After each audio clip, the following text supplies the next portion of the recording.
Des images, on en a plein les yeux sur cette année 2019.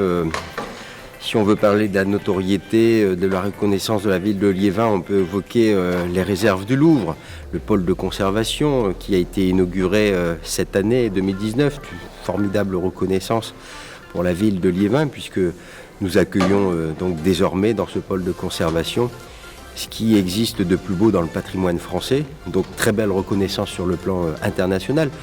On peut citer également le centre-ville de Liévin, complètement revisité, qui s'est embelli avec les travaux qui ont été liés au BHNS. Et cette vue que l'on a désormais du haut de la rue Jean Jaurès, qui plonge ensuite sur le centre de Liévin, avec cette vue magnifique sur Lorette, eh bien, montre bien effectivement cet embellissement de la ville de Liévin. On peut citer bien d'autres choses. Le groupe scolaire de Calonne, Jean Massé-Lafontaine, qui est en train de connaître une nouvelle jeunesse, et je pense que les gamins de Calonne vont avoir en septembre prochain une formidable école. Puis on peut citer plein d'autres choses qui ont fait plaisir, la plantation d'arbres avec les mêmes enfants, tout ce qui est lié effectivement aussi aux gestes éco-citoyens qui ont été développés avec les mêmes enfants de l'IA. Bref, de très belles images. Puis sur le plan politique, une grande satisfaction de voir la vote de budget municipal voté à l'unanimité de tous les groupes politiques, comme quoi à Liévin, l'on sait s'entendre pour travailler au service de tous les Liévinois et de toutes les Liévinoises. Donc une belle satisfaction, voilà, avec une équipe municipale rassemblée, unie, tout ça au service de la seule ville de Liévin. Donc voilà quelques belles images, mais il y en a tant d'autres.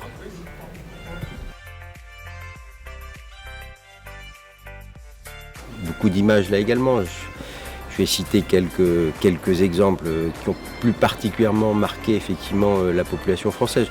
Notre-Dame de Paris et l'incendie qui a complètement dévasté ce monument, ce patrimoine, beau patrimoine effectivement aussi français, et avec toute la mobilisation qui a été engagée derrière pour sa reconstruction. On peut citer aussi la disparition de Jacques Chirac, président de la République, et que l'on partage ou pas les idées de cet homme, ça y est, Jacques Chirac a été un grand président de la République, et donc effectivement là aussi une grande émotion. Et puis événement tragique récent, très tragique, la disparition de nos 13 militaires français au Mali dans l'opération Barkhane, une collision entre deux hélicoptères. Et ces 13 militaires français morts au Mali nous rappellent effectivement que la lutte contre le djihadisme, eh bien, il est encore là, et qu'il y a malheureusement des jeunes gens, des jeunes Français qui, loin de chez eux, parfois au péril de leur vie, défendent les valeurs de démocratie, de liberté à laquelle nous sommes tant attachés. Et puis aussi événement très récent, la mobilisation des Françaises et des Français sur ce projet de réforme des retraites. Voilà, que je considère être, moi, catastrophique pour l'avenir, notre avenir, le nôtre, mais aussi celui de nos enfants, car ce projet de réforme, à coup sûr, conduit bien évidemment à une réduction très forte des montants des pensions et quelque part de la protection des Françaises et des Françaises. Mais bon, un événement par contre qui, moi aussi, me marque beaucoup, mais positivement cette fois-ci, il y a une prise de conscience très forte de cette notion de réchauffement climatique, de cette notion de protection effectivement de l'environnement, et j'ai bon espoir effectivement que l'on s'engage enfin, pas ici simplement en France, car à l'échelle française ce serait bien insuffisant, mais qu'à l'échelle mondiale effectivement, eh bien l'on doit aujourd'hui et demain encore plus consommer différemment, faire en sorte effectivement de protéger mieux notre planète que nous avons effectivement aujourd'hui trop peu sauvegardée.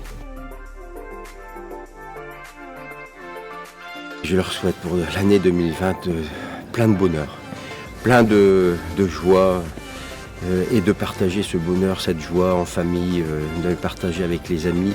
Et je leur souhaite tout simplement d'être heureux pendant cette année 2020, que ce bonheur, que cette joie soit la plus grande possible. Voilà ce que je leur souhaite le plus largement possible.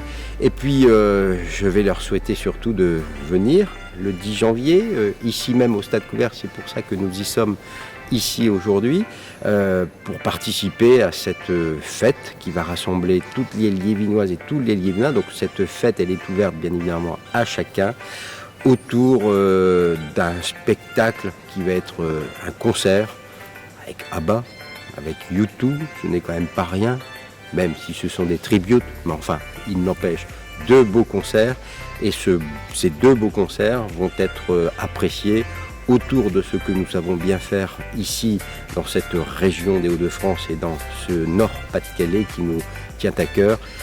Une bonne frite, une bonne bière ou autre chose, bien évidemment, tout ça dans la bonne humeur et la convivialité. C'est le sens profond qui est donné à cette cérémonie des vœux du 10 janvier prochain. Donc, mes chers Liévinoises et mes chers Liévinois, venez-y nombreux. Cette fête, elle a été organisée pour vous et donc je vous souhaite, en tout cas pour ma part, du plus profond de mon cœur, une bonne année 2020 à vous tous.